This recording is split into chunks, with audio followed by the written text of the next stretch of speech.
Welcome to Audiobook English Stories. Today, we're diving into The Trojan Horse, a legendary tale of clever strategy, courage, and a secret that changed the fate of Troy forever. Get comfortable, listen closely, and learn English naturally. The Wooden Horse. Many centuries ago, there was a great and powerful king of Persia named Sabur. He was a kind and generous king who helped the poor and showed respect to everybody. On public holidays, King Sabur always opened his palace to the people of his city. The people celebrated for days and brought the king and his family beautiful gifts. On one holiday, a wizard came to the palace to give the king his new invention. The wizard was a smart inventor who knew all about magic and the mysteries of the world and could make unusual things. The king loved anything scientific and technical, and he asked the wizard to show him his invention. So the wizard presented him with a horse, which was made of beautiful wood as black as the night. Its shining eyes were pure gold, and it had jewels in its fine head. It was a very suitable gift for a king. The king admired the horse's beauty and asked the wizard what it could do. "My lord," the wizard answered, "if you get on this horse, it will carry you wherever you want to go. It can ride through the sky and race through 1 year in a single day." The king thought this invention was very special, and he said to the wizard, "Show me how this horse of yours works. By Allah, if you're telling the truth, I'll give you whatever your heart desires." So the wizard climbed onto the horse's back, pressed its stomach, and the horse suddenly flew up into the sky and around in circles above the palace. Everyone was amazed as they watched this. "So now, wizard, you may ask for anything, and I'll give you whatever you desire." This wizard had heard that the king had 3 beautiful daughters, and that the youngest was especially beautiful. People often talked of her beauty and said that she was like the sun and the moon. So the wizard asked the king to give him his youngest daughter as his wife. The king immediately agreed and commanded a servant to bring his daughter. But the 3 daughters had been watching and listening from behind a curtain. The youngest saw that her husband was at least 100 years old and very ugly. She couldn't believe that her father would marry her to this horrible old man with a face like a monkey's. She ran to her room, fell onto her bed, and cried. Her brother, Prince Kamar al-Akmar, heard her crying and ran in to see what was wrong. "Dear little sister, why are you crying? What's made you so unhappy?" When she told him what had happened, he was angry at his father and promised his sister that he would stop this silly marriage. He went to his father to complain, but his words were wasted. The king could only think of the beautiful wooden horse. "My son, you don't understand. This horse is amazing. Just try it, and you'll see what I'm talking about." The king commanded his slaves to bring the horse for the prince to try.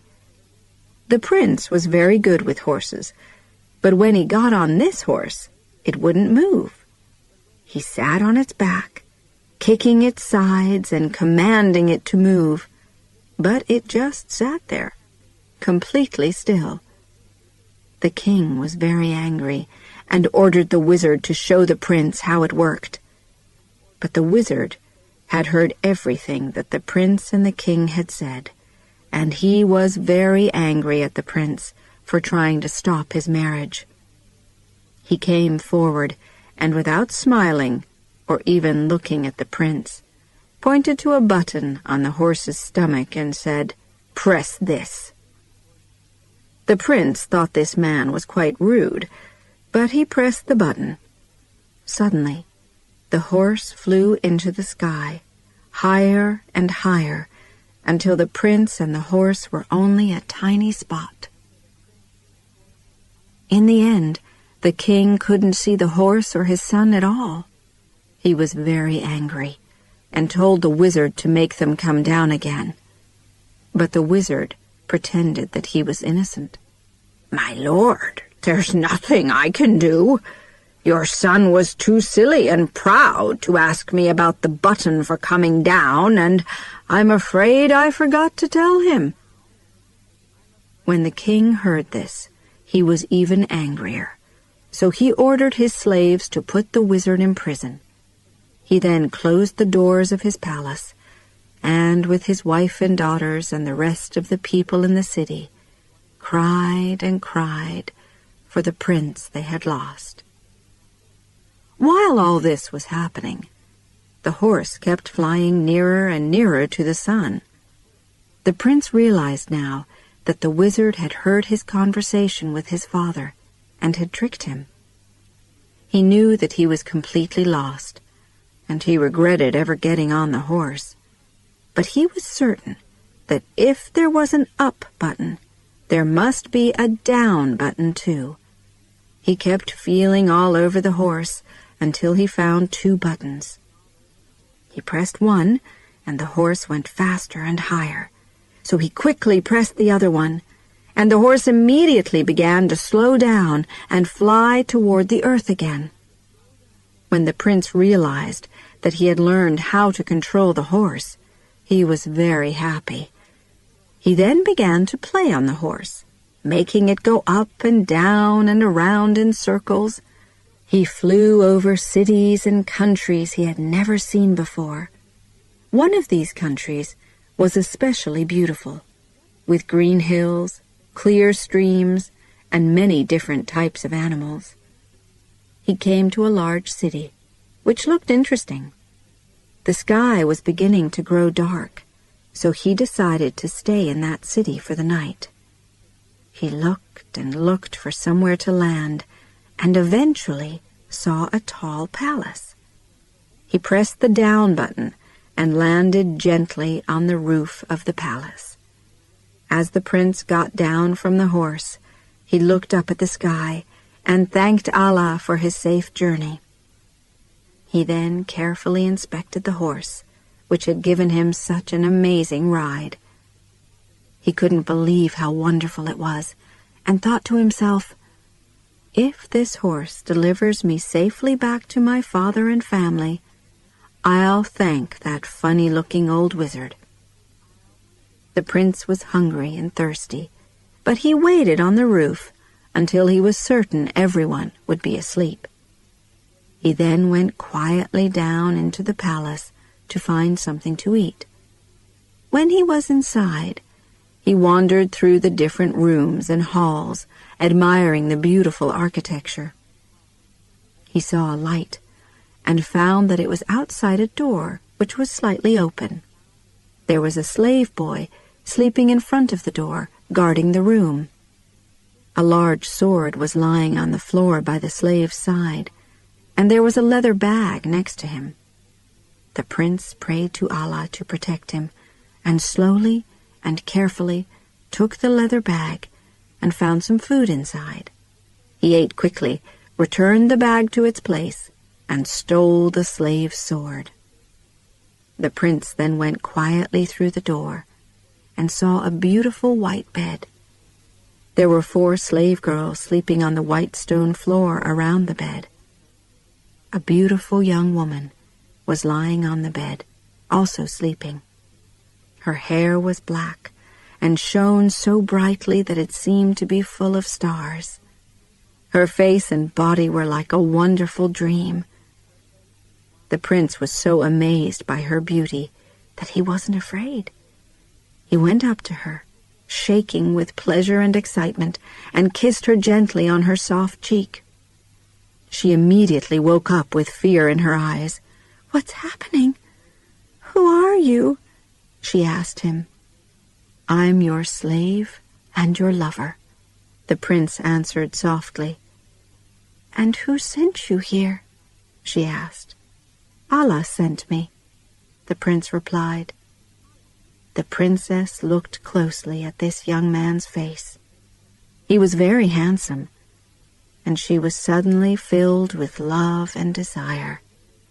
They began to talk, but although they were very quiet, they woke the slave girls, who were very worried about the strange young man in their princess's bedroom. "My princess, who's this man and what's he doing here?" they asked. "I'm afraid I have no idea who he is," replied the princess, "but he's very kind and charming." Her answer worried the slave girls even more, so they rushed to get the slave boy who had been guarding the princess's door. They woke him up and shouted at him angrily for allowing this stranger into the princess's room. The slave boy went for his sword, but it wasn't there. He ran to the princess's room and accused the prince of being an evil wizard because the prince had managed to get past him and into the princess's room. "How dare you call me an evil wizard?" the prince shouted at the slave. "I am a royal prince. Your king married me to your princess and commanded me to come to my wife's room tonight." But the slave didn't believe this and ran to tell the king about the prince. The king wanted to kill the stupid slave for letting this happen. But he was also afraid for his daughter, so he rushed to her room. He met the slave girls at the door. They weren't sure if the prince was a man or an evil wizard either, but told the king that the young man had treated his daughter with respect. When the king heard this, he relaxed a bit, looked into the room, and saw his daughter talking calmly to the prince. However, he still felt he had to protect his daughter's honor, so he ran into the room with his sword raised high. "Young man," he shouted, "you've damaged my daughter's honor by entering her room without permission from her king." "But my lord," answered the prince, "it was an accident. I was wandering through your wonderful palace when I saw her great beauty. I'm afraid I couldn't control myself." "Never mind that. I should have my slaves kill you right now," the king shouted angrily. "You've damaged my honor as well as my daughter's. But instead of killing you now, we'll see how brave you really are. You say you're a royal prince. All right. You can keep your life until tomorrow. Then you must fight my army of 80,000 soldiers. If you fight my soldiers and win, you won't lose your life. And there's one more thing. I won't tell my army that you came into my daughter's room tonight. I'll tell them that you wish to marry my daughter, and that I have commanded you to fight my army first. In this way, our honor will be saved." "I accept your offer," the prince said proudly, "and I'll win, because my love for your daughter is true." The prince was then taken to the king's room to sleep that night, so that the princess would be safe. The king and the prince sat for hours and talked about many things. The king began to like the prince. He thought he said very wise and intelligent things. He was also very brave. However, the king was certain that the prince would be killed in the next morning's battle. He was sad about this, but he knew that it was necessary in order to save his daughter's honor. When morning came, the king's army gathered outside, and the king spoke to his soldiers. "Listen carefully. This young man has come to ask for permission to marry my daughter. I've never met a better young man with a warmer heart or stronger spirit.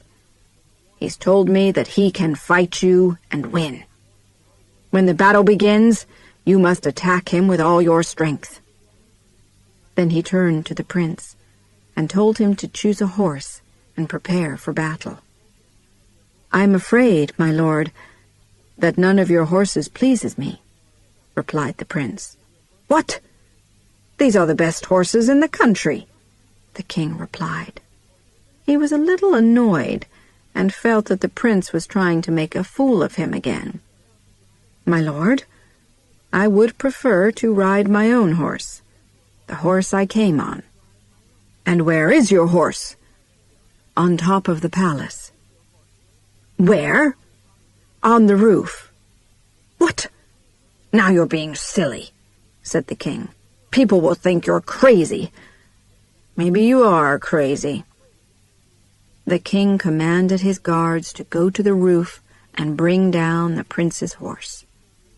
When the soldiers got to the roof, they were surprised to see a beautiful black, shining horse standing there. But as they came closer, they realized that it was a horse made of wood. They started laughing and agreed that the prince must be crazy. They lifted the horse and carried it down to the king. After the shock of discovering that this was a wooden horse, the king admired its great beauty and asked the prince about it. "Is this really your horse?"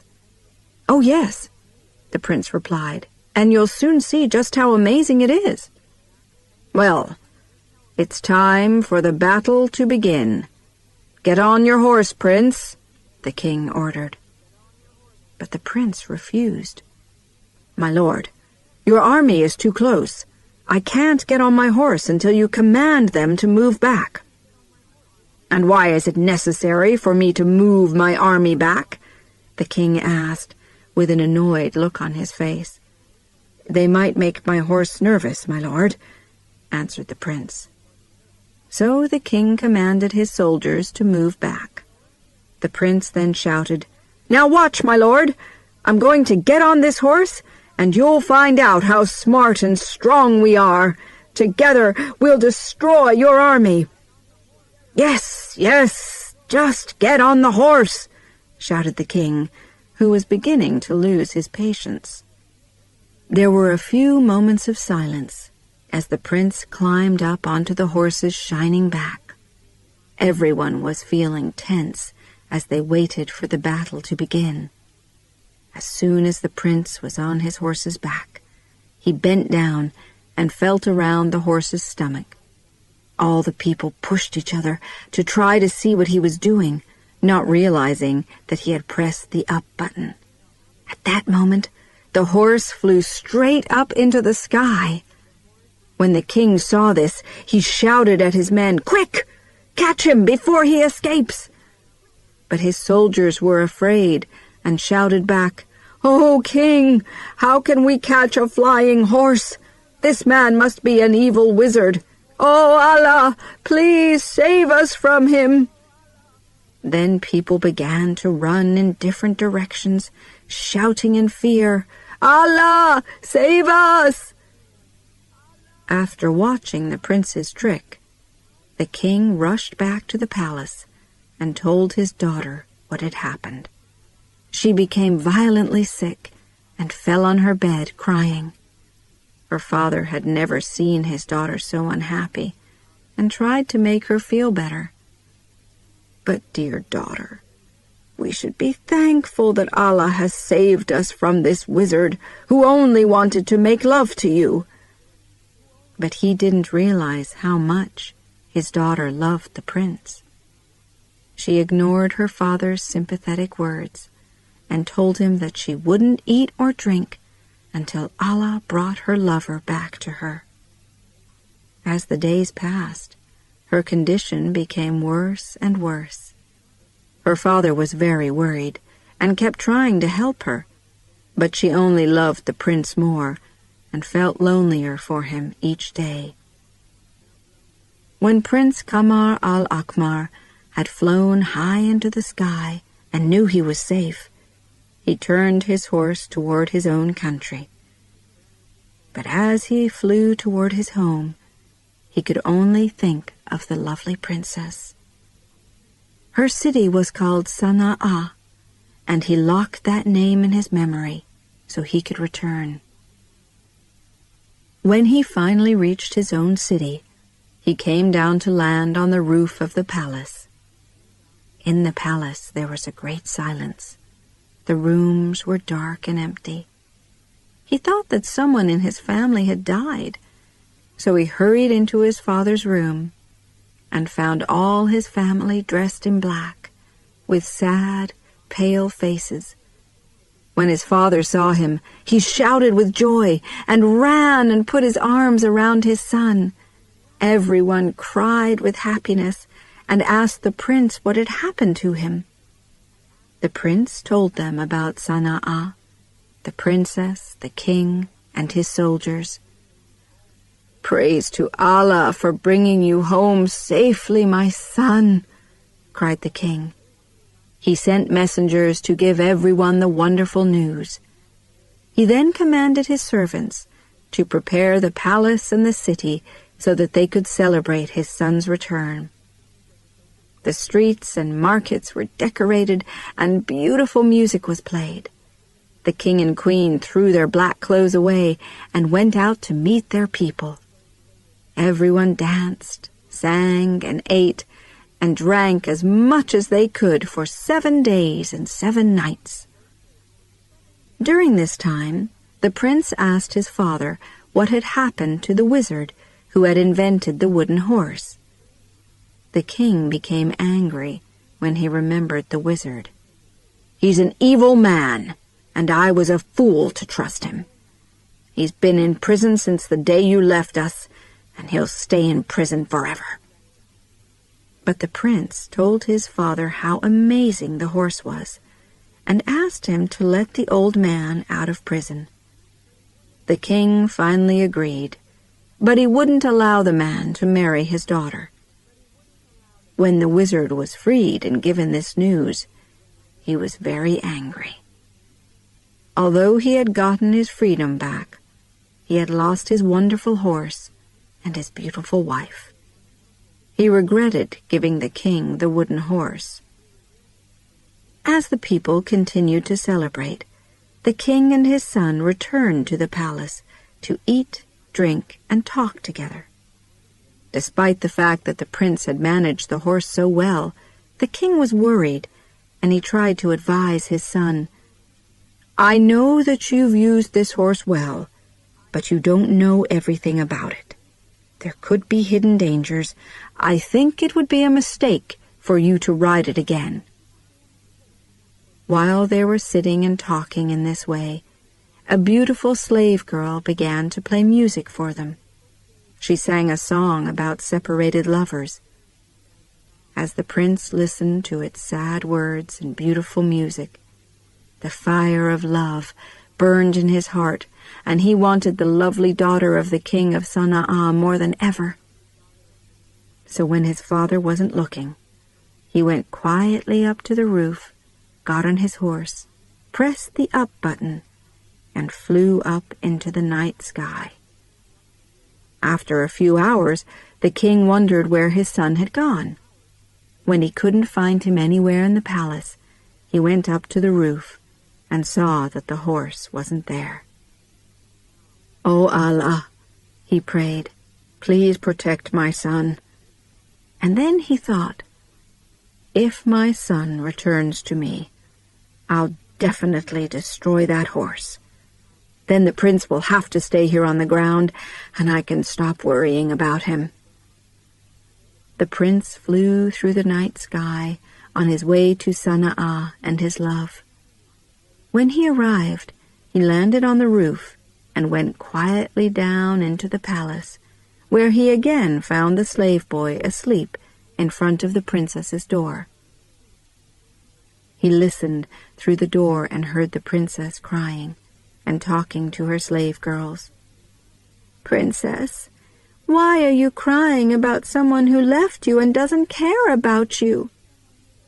"You silly girl, You don't really believe that he's forgotten me, or that I could forget him, do you?" And she began to cry again, until she finally fell asleep. The prince's heart was full of joy when he heard the princess's words, so he climbed over the sleeping slave boy, walked quietly up to her bed, and touched her hand gently. The princess opened her eyes when she felt his touch and threw herself on him, kissing him 100 times. "Oh, I've been so unhappy," she cried. "I've been unhappy too," the prince answered. "Then why did you leave?" she cried. "If you had stayed away one day longer, I would have killed myself." "How could I stay here when your father hated me?" "But you were wrong to leave me. Did you really believe I could live without you?" The prince begged the princess to forget all the bad things that had happened, and to try to be happy that they were finally together again. The princess ordered her slave girls to bring food and drink, and the prince ate and drank happily after his long journey. They then talked until the sun rose over the palace walls. When morning came, they both realized that they couldn't be separated again. But her father would never allow them to marry, so they made secret preparations to leave the palace together. The princess put on her finest clothes and jewels, and while her slave girls were sleeping, she quietly left her room and went up to the roof with the prince. He climbed up onto the horse, helped the princess up, and tied her tightly to him with a strong rope. He then turned to his love and asked, "My princess, are you sure you want to leave your home and your family?" She answered, "My love for you is so strong that I can think of nothing else. If I have to choose between you and my family, then you are the only possible choice." The prince felt better and pressed the up button. The wooden horse immediately flew high up into the sky. They kept flying until they came to the prince's city. The prince was very happy to see his home again. He left his princess in one of his father's beautiful gardens, telling her to stay there and watch the horse carefully. He then went to his father and asked him to prepare a beautiful royal ceremony to welcome the princess. His father was very happy to see his son again, and immediately ordered his servants to prepare for the arrival of the princess. The prince then went back to get the princess, but was shocked to discover that she and the horse were both gone. One of his guards told him that he had seen an ugly old man in the garden earlier. The prince realized that the wizard had taken the princess and the horse. He hurried to his father and told him what had happened, and that he had to find the princess. The king was very upset and begged his son not to leave them again, but the prince wouldn't listen and left to search for his princess. The prince had been right. The wizard had captured the princess and taken her away with him on the wooden horse. The princess cried and cried as the horse flew through the sky. Eventually, they came to the land of the Greeks, and the wizard stopped to rest in a green field with trees and clear water. The field was very near a large city. The king of that city was out hunting that day, and found the horse, the old man, and the princess.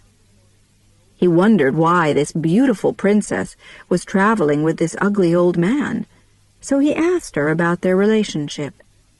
The wizard tried to say that the princess was his wife, but she told the king that the wizard had forced her to go with him. When he heard this, the king commanded his soldiers to throw the wizard into prison.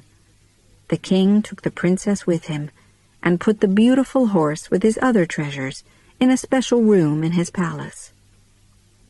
While all this was happening, the prince was traveling from country to country, asking people if they had seen the princess and the magic horse. He eventually arrived in the land of the Greeks and heard some merchants talking in the market about the king's discovery of the princess, the old man, and the horse. He joined the group and discovered that the old man was in prison and that the princess and the horse were in the king's palace.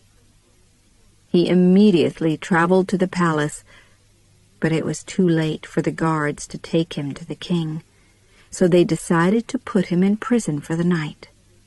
But first, because he was such a pleasant young man, they shared their meal with him. They started talking and asked him where he was from.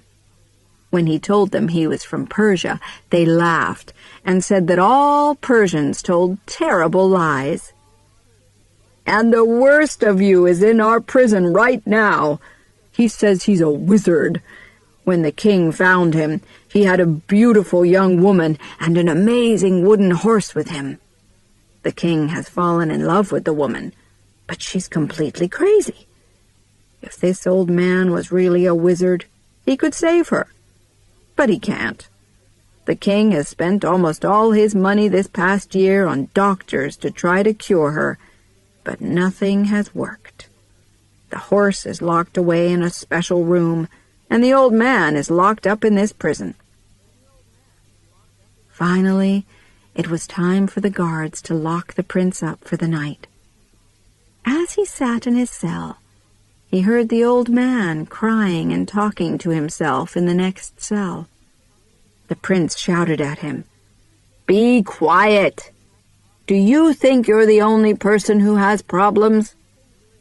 But the old man was so happy to have some company that he told this young stranger his whole story. He didn't realize that this was the prince he had tricked so badly.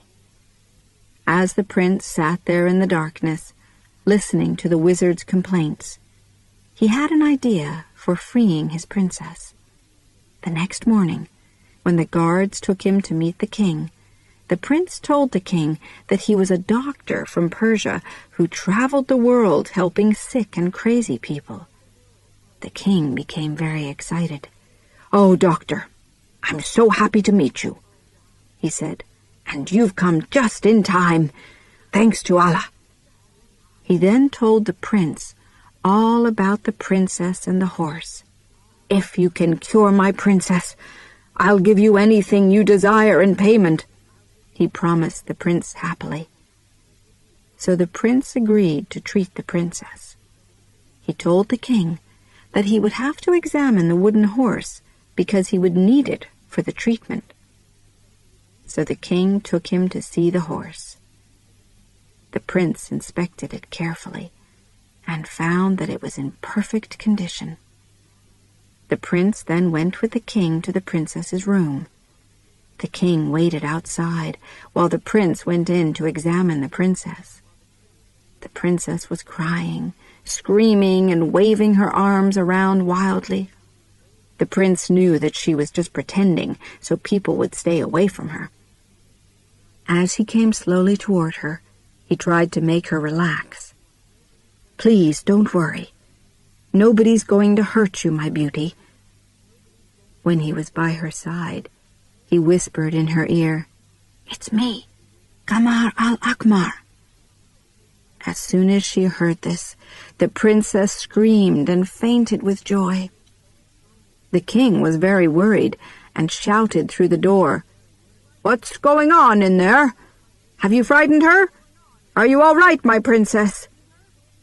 The prince quickly whispered again in his princess's ear, "Oh, Shams al-Nahar, be careful. We're in great danger. We must plan everything carefully so we can escape. I'll go outside your room and tell the king that you're crazy because the wizard put an evil spirit into the wooden horse, which then got into you. Then I'll tell him that I can remove this evil spirit and cure you. When I've finished, I'll come back into your room and talk to you for a few moments. Afterward, I'll invite the king in. You must then talk very sweetly to him to make him believe that my treatment has made you better." When the prince had finally done all these things, he invited the king into the princess's room. The princess smiled warmly at him and welcomed him with a kiss. The king was very happy and thanked the doctor with all his heart. The prince then told the king that the princess was not completely well yet. In order to complete the cure, the prince explained, you and your soldiers must take the princess and the wooden horse back to the place where you found her. I will only then be able to remove the evil spirit from the horse and destroy it completely. If I don't do that, it will continue to drive the princess crazy. The king agreed. He now thought the doctor was so intelligent and honest that he believed anything he said. The soldiers took the horse to the field, followed by the king and the princess. The prince, still dressed like a doctor, gave the king his orders. My lord, this could be dangerous. So first you must put the princess and the horse as far away as possible from you and your soldiers. I will then go and remove the evil spirit from the horse. I will get on the horse and put the princess behind me. The horse will shake and make strange noises, but don't worry. This is a necessary part of the treatment. The horse will turn and run straight toward you and your soldiers. When this happens, you'll know that the evil spirit has been completely removed from the horse.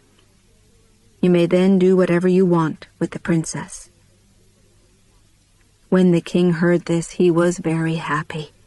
He quickly ordered his army to move back from the princess and the horse. The prince left the king and walked slowly to the horse. He climbed up onto the horse's back, helped the princess up, and tied her tightly to him. He then reached down and pressed the up button. The horse immediately flew up into the air, higher and higher into the sky, until it could be seen no more. The king and his soldiers stood there silently watching. They stood that way for half a day, waiting for the horse to return. Eventually the king realized that he had been a fool. He knew that there was nothing he could do. So slowly and sadly, he returned to his palace. The prince flew day and night until he finally arrived at his father's palace. After landing on the roof and making sure that the princess was safely inside, he went to see his father and mother. They were full of joy when they saw him, and the servants prepared the palace and the city so that everyone could celebrate the return of the prince and princess. People then celebrated for 30 days and nights with delicious food, beautiful music, and dancing in the streets. At the end of the 30 days, the prince married his lovely princess, and they enjoyed each other with great happiness on their wedding night. King Sabur destroyed the horse, so his son could never leave again and get into trouble. He then wrote to the princess's father to tell him that she was safe and happily married. The king of Sana'a was filled with joy to hear this news. He sent messages of friendship and many expensive gifts back to his daughter, her new husband, and their family. Prince Kamar al-Akmar was very happy to receive his good wishes and invited him to the palace. After many happy years, King Sabur died, and Prince Kamar al-Akmar became king. He was a good, kind king, and his people loved him. Thank you for listening. If this story helped you practice your English, please give it a big like. Don't forget to subscribe to Audiobook English Stories so you never miss a new tale. And tell me in the comments, what was your favorite new word from today's story? See you in the next video.